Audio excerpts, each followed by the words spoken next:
May contact din pa ako kay Ma'am Rowing. Saan mo ba si Rowening? Ewan ko po, hindi ko po alam. Kahit sa mga sponsor, siya rin. No comment ako sa mga ganyang bagay.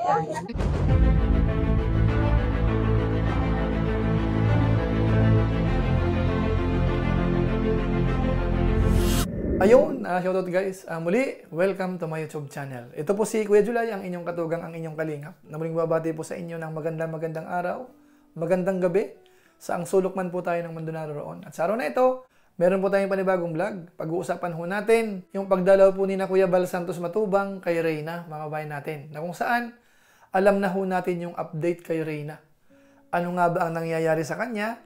Paano nga ba siya inaalagaan ni Ate Melanie? Tapos yung patungkol po sa pagpunta sa St. Luke's, medyo ho nagliwanag po dito, mga kabayan natin. Pero hindi ho maiiwasan na talagang masama ang loob ni Ate Melanie doon po sa mga buzzers, yung ilan po na talagang nag-content sa kanya at nagpaparatang ng kung ano-ano, mga kabayan natin.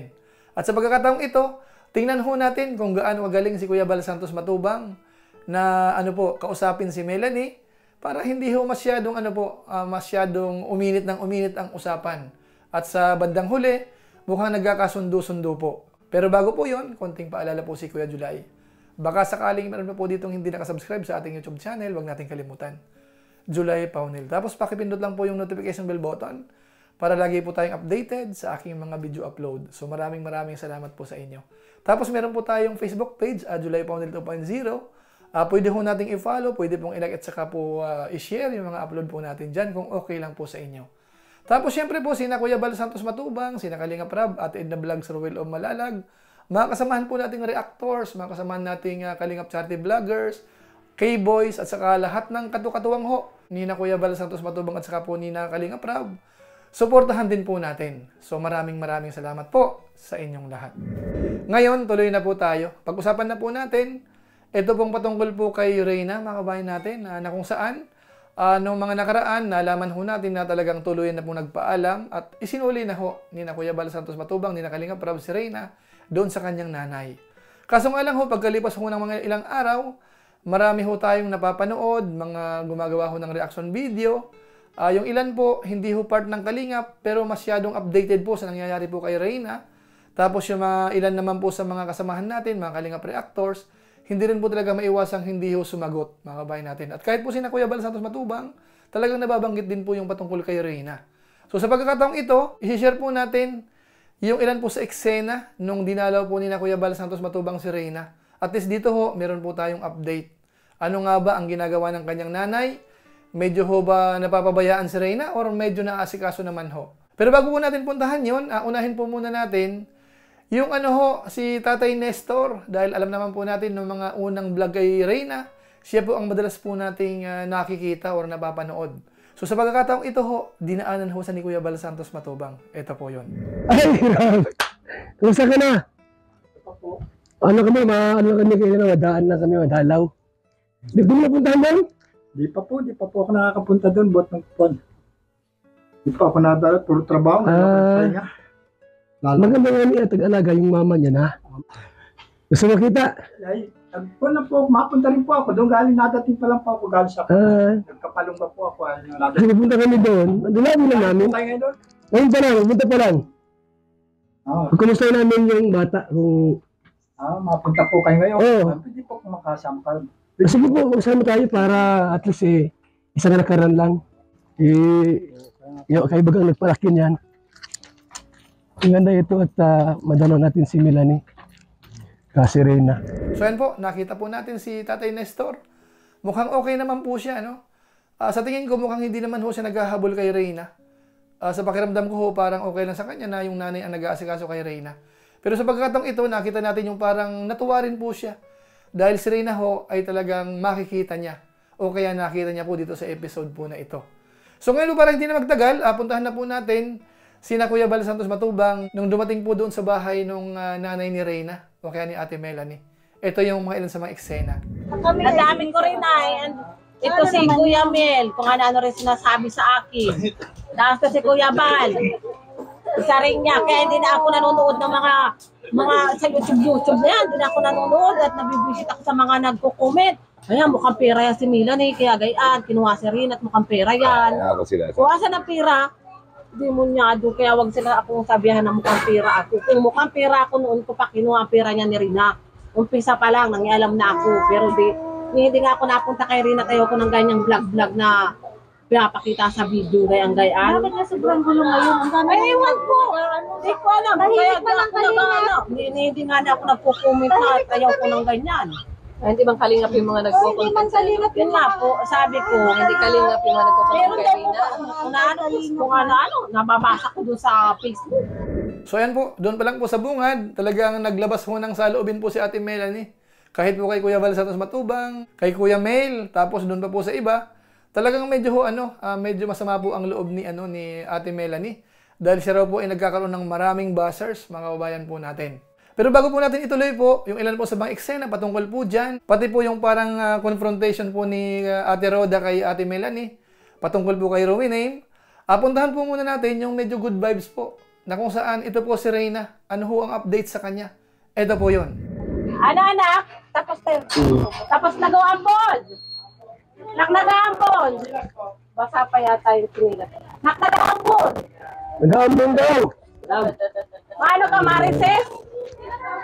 Tawagin mo si Sharina mo. Walang naman mo. Sinasabi na Alex. Yung ulo mo yan, Gascareno. Oh, mataba si Rina ha. Oh, kalingap. Magaling mag-alaga si Melanie. Magaling, lamakan natin. Ano ang maganda dyan? Diba? So ayun po, medyo mukhang okay naman po si Reyna, yung kanyang aura mukhang okay naman. At ang maganda po rito, kilala pa po si Kuya Val Santos Matubang. Kailan mo pa ito? Sa tarod, Yan. Ito. sa tatay. Yan. Ako. Kailan mo ako? Yan. Ano yan? Kapatid. Oh, atin na rin. Kilala. So yan po, ang galing hindi po nakalimutan ni Reyna, sina Ate Edna, sina Kuya Val. Talagang tandang-tanda niya po. Lalong-lalo na siyempre nag-alaga sa kanya si Ate Roda, mga kababayan po natin. Pero isang bagay po ang napag-alaman po natin dito, si Reyna ho pala ay talagang meron naman po nagtuturo, parang tutorial ho. Parang ang dating po dito, parang 3 beses sa linggo. Ibig sabihin, kahit pa paano, medyo meron naman pong natututunan po si Reyna. Pero siyempre ho, iba pa rin po yung pumapasok po talaga sa school. Dahil nandun yung kanyang mga kasabayan, yung kanyang mga classmates, malaking tulong po yon. Pero siyempre po, pansamantala, at least nakita ho natin, may action pong ginawa naman po yung kanyang nanay. So ayan po, yan po si Reyna sa ngayon, kahit pa paano, mukhang mukhang komportable naman po siya dyan sa kalagayan niya sa ngayon. Ngayon po, isunod po natin, yung patungkol po muna doon sa pagpunta po sa St. Luke's. Dahil dito ho, naliwanagan po tayo kung sino sponsor, tapos kailan po yung schedule. Ito po yung ilan sa mga clips po noon. Nalaman namin, dadalhin mo sa Manila. Sa totoo lang, katapusan ng alis namin. Ngayong St. katapusan Luke. talaga, punta St. Luke. Very good. Ngayong katapusan talaga. Kung doon po sana po kami maano sa Las Piñas, doon kami sana ma-stay. Hanggang nagpapagamot po kay Rina para hindi na po mag po yung boarding house. Ganun, doon daw sa May ano kayo doon, relative sa Las Piñas? Opo, meron po. Si Tia Edis Palmer, meron po doon. Ibig sabihin, nakaano na siya sa St. Luke's? Opo, Schedule kung na. naka-schedule na po yun. Ay, nung 18-19 po sana, yung 18-19 po, ang sabi nung fully book na daw po yun. Hindi agad baga po ako Pero ang sabi nung 18-19, Sino naka-ano na yun. nagpapa-schedule? Sino nagpapa-schedule? Yung sino baga yun? Yung sponsor ng 1M. Ay, bakit si Rowena yung nagre-report? Yun, hindi ko alam. Di dapat, yung sponsor mo ng 1M tahimik. Bakit si Rowena yung nagre-report? So yan po mga kababayan po natin, so maliwanag ho So ang sinabi po dito ni ni Ate Melanie, yung sponsor ho ng 1 million. So kung siya po, medyo may tiwala po tayo doon mga kababayan natin kasi nung mga unang vlog pa po, natatandaan po natin yan na talagang seryoso po yun. Yung magpapakuha po ng second opinion po sa St. Luke's. So dyan po, medyo may tiwala po tayo dyan. Wag lang po mapasukan ng ilan na may mga motibo po talaga. Pero kapag ka po doon, mukhang malaki ho ang tiwala natin doon mga kababayan natin. At sana ho, maging maganda po ang kalabasan. So, antabayanan po natin yan dahil may schedule na po. Ngayon, puntahan naman po natin yung eksena na kung saan parang nag-uusap po si Ate Melanie saka po si Ate Roda. Tapos napag-usapan din po yung patungkol po kay Rowena. So, ito po panoorin po natin. May contact din po ako kay Ma'am Rowena.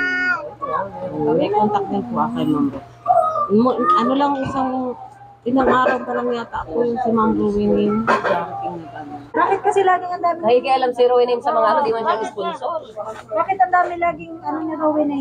Ano siya? Ano mo siya? Spokesman? Ano siya? Spokesperson? Huwag ganyan. Spokesperson mo ba si Rowena? Ewan ko po. Hindi ko po alam. Kahit sa mga sponsor, siya rin. No comment ako sa mga ganyang bagay. So yan po mga kabayan po natin, kayo na po ang humatol, ano? Basta napansin po natin dito, yung patungkol po kay Rowena, nung tinatanong po ni, ni Ate Roda, so ang dating ho ay parang iwan daw po ni Ate Melanie, at saka parang ayaw niya na pong magkomento. So dito po sa pagkakataon na ito, bigyan po natin ng rin po si Ate Melanie. Kumbaga, ayaw po magsalita. So karapatan niya po yun. Ano mga kabayan natin? So kayo na lang po ang bahala sa mga viewers po natin kung ano po ang ating masasabi. Although para sa atin po, sa nakikita natin, hindi naman po natin masasabi na masamang-masama si Ate Melanie. Hindi naman natin masasabi na perpektong-perpekto. So may mga bagay-bagay ho na parang okay lang sa atin naman yung ginagawa ni Ate Melanie. Parang lalo na po yung pag-aalaga kay Reyna. May mga bagay-bagay po na nakita natin na sana ho magtuloy-tuloy. Sana maging okay. Tapos doon naman po sa ibang part, yung tipong parang may nililihim siya. So nasa sa kanya na po yun mga kabayan natin. Huwag na lang po natin masyadong komentuhan pa po ng negative. Kasi mamaya maka-apekto pa po kay Reyna yan mga kabayan natin. So sana naiintindihan po natin yan.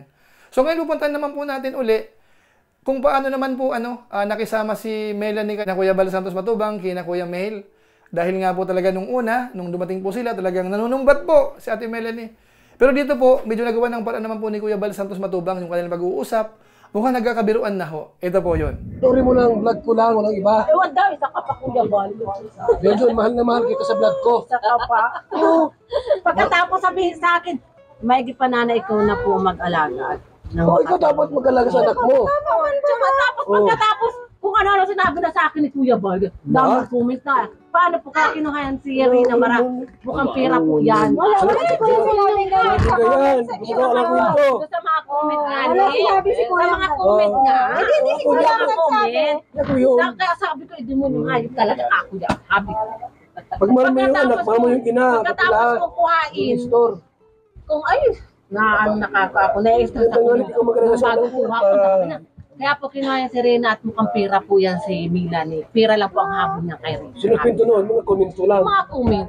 Ay, gagawin ko at nag-present ako. Anong sabi Sa sa'yo? akin ay wagas. Kunyan. Kaya daw mukhang pera daw ako, kaya kinuha ko si Reyna. Ay, ang dami. Hindi ko na nga pinaunood yung iba at Hindi nabibisit naman ako. ito, masaktan. Yun, kaya ako. Yun na po ay, nabibisit ako sa mga kaya din ako nagpapara, dami ko nababasa. Pero mo yung vlog ko na lang. Wanda Kuya Bal. Sikat ka doon sa vlog ko. Wanda. Sikat talaga at ang dami rin nagko-comment. Wanda. Ano yung kay Kuya Mel? Sikat din ako na kay Kuya Mel pag nagbablog. So ayan po mga kababayan po natin, yan po yung naging usapan po ni na Kuya Bal Santos Matubang at saka po ni Ate Melanie. Tapos nakita rin po natin si Reyna, iyan po yung pinaka-latest update. So ang importante po sa atin dito mga kababayan natin, yung kalagayan ni Reyna sana maging okay. Tapos pangalawa, yung pagpapagamot po sa St. Luke, sana maging okay rin po yun. So yan po yung ilan sa mga highlight na napakahalaga po, na sana magkaroon po ng magandang resulta. Tapos ang pangatlo ho, sana yung pag-aaral ni Reyna, kung ngayon po ay tutorial, sana sa mga susunod, maging yung face-to-face dahil makakatulong po yun sa kalagayan po ni Reyna. At siyempre po, higit sa lahat, yung katahimikan sana. Yung side po ng Team Kalingap, yung mga nagmamalasakit sa Kalingap, tapos yung kalagayan naman po nung ilan, dito naman po sa side ni na Ate Melanie. Sana kung may paraan na para mag-aayos-ayos, mas maganda. Pero kung wala naman ho, ay wala naman po tayong magagawa. Ang medyo nakakatakot lang po dito, yung kung mapapasok po tayo ng mga wakwak, yung may mga motibo na ginagamit din po si na Ate Melanie. Kumbaga yung tipong pagsasamantalahan din, dadaanin sa konting pera o kung ano man para pumabor po sa kanila. Yung mga hinihingi, mapagbibigyan, yun po ang hindi maganda mga kabayan natin. Although hindi naman po sa nakikialam po tayo, ang sa atin ho ay paalala. Kasi si Reyna minahal na po yan ng mga viewers natin. Kung sakasakali maalagaan po yan. Yung biyaya po, sa malamang makarating din po sa kanyang nanay. Kung sakasakali maging maayos po, yung pag-aalaga kay Reyna, mga kabayan natin. So siguro po yan lang po muna ang ating reaction video patungkol po dito. Talagang natutuwa tayo na makitang muli po si Reyna kasama si na Kuya Bal Santos Matubang. Mga kabayan natin. So maraming salamat po sa inyo. Pero gaya po ng dati, shoutout ko lang po muna ang mga sumusunod.